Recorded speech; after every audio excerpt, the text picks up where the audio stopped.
जैसा हम जानते हैं कि प्रभु श्री रामचंद्र जी के जन्म स्थान के ऊपर एक भव्य मंदिर बने। 500 साल पुराना एक प्रकार का ये संघर्ष समाज का था। लंबी कहानी है। अंतोगत्वा 22 जनवरी को प्रधानमंत्री जी ने श्री रामलला जी के मंदिर का प्राण प्रतिष्ठा करके और एक देश के गौरव को बढ़ाया।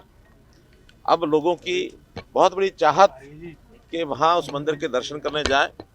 हमने योजना बनाकर मुख्यमंत्री तीर्थ स्थान यात्रा योजना ये घोषित की थी, जिसका श्री गणेश आज किया गया है।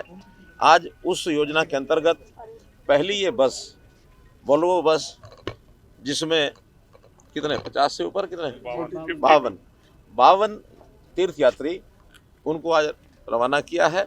और ये लोग आज रात्रि को लखनऊ रुकेंगे, कल मंदिर दर्शन करेंगे अयोध्या में जाकर, और फिर कल रात्रि को वापस लखनऊ इनका रात्रि ठहराव होगा और परसों दोपहर तक वापस लौटेंगे। तो इसलिए इस यात्रा का श्री गणेश किया गया, शुभारंभ किया गया है। इसी प्रकार आगे अलग अलग स्थानों से बसों द्वारा या ज़्यादा संख्या होने पर ट्रेन भी बुक कराई जा सकती है, तो उस नाते से भी हम करेंगे। सब निःशुल्क रहेगा। इसके लिए हमने एक पोर्टल खोला है, उस पोर्टल पर रजिस्ट्रेशन चालू हो गया है। अलग अलग स्थानों के लिए अभी 700 लोगों ने उसमें रजिस्ट्रेशन कर लिया है। उसमें अयोध्या जी के दर्शन भी हैं, उसमें श्री हरमंदिर साहब गुरुद्वारा भी है, पटना साहब गुरुद्वारा भी है, उसमें काशी विश्वनाथ का मंदिर भी है। अन्य तीर्थ स्थानों के लिए भी धीरे धीरे उसमें खोलेंगे, ताकि और यात्री भी देश भर में कहीं भी किसी स्थान पर जाने के लिए इच्छुक होंगे तो उसमें अप्लाई करेंगे।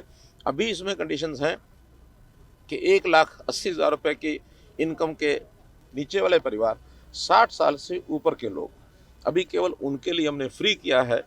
इसमें और भी कुछ डिमांड आ रही है कि कुछ राशि किराया पैसा लेकर के और बाकी लोगों को इसमें कुछ ना कुछ सुविधा दी जाए, क्योंकि सामूहिक जाने का अपना एक आनंद होता है।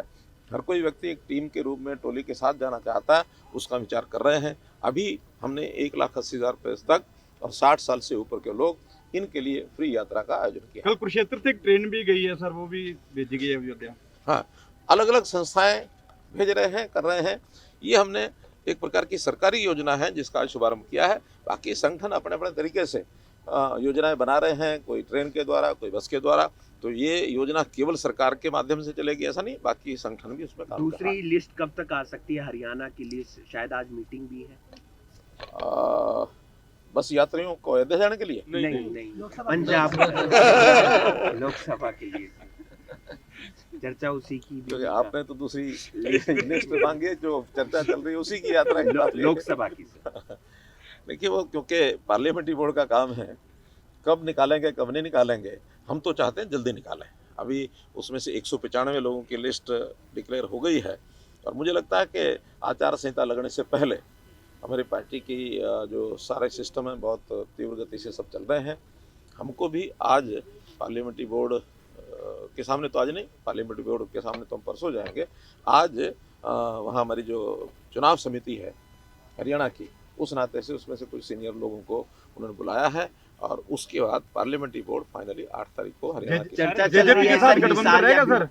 Soul right lies with parliamentary board. चर्चा चल रही है कि हिसार या भिवानी महेंद्रगढ़ जेजेपी को दे सकता है। It lies with the parliamentary board of the party. उनका अधिकार क्षेत्र है, वो क्या करेंगे क्या नहीं करेंगे, इसमें मैं अभी टिप्पणी सर किरण चौधरी का कहना है, कर दीजिए कि भाटिया जी लड़ रहे हैं किसी और को। पार्लियामेंट्री बोर्ड ही सब तय करता है। सर आप क्या चाहते हैं सर? मैं तो बहुत कुछ चाहता हूँ। सर एक सवाल, जिस सर, तरीके से किरण मध्य चौधरी का प्रदेश कहना और है कि- राजस्थान में मोदी की गारंटी पर विधानसभा का चुनाव लड़ा गया, हरियाणा का चुनाव मनोहर की गारंटी पर होगा या मोदी की गारंटी पर? गारंटी तो मोदी जी की ही चल रही है। हम तो भरोसा दे सकते हैं हर बात का। जिस बात की गारंटी मोदी जी लेते हैं, हम उसका भरोसा देते हैं कि उसको पूरा कराएंगे। सर किरण चौधरी का कहना है कि हरियाणा में पानी नहीं है और आप राजस्थान को पानी दे रहे हैं, ये सरकार की गलत नीति है। देखिए, ये एक बहुत ही मिस इन्फॉर्मेशन के आधार पर उन चीज़ों को आगे बढ़ा रहे हैं। मैं आपकी जानकारी के लिए बताता हूँ कि डिमांड तो बहुत वर्षों से ये थी कि उनका जो शेयर है, जो 1700 या 1900 क्यूसेक का है हथनीकुंड से, हमको हरियाणा के पानी के साथ साथ मिले।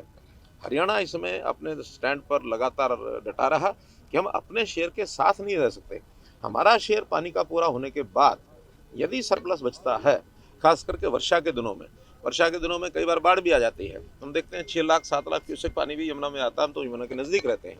तो ऐसा हमारा पहले उस समय जब ये समझौता हुआ था 13,000 क्यूसेक पानी था, बाद में ये फिर 18,000 क्यूसेक हुआ, अब 24,000 क्यूसेक और 6 महीने बाद हमारे जो कैरियर्स आप देख रहे हैं कि SOL या जो हमारी SOL नहीं WJC, इसकी कैपेसिटी बढ़ रही है।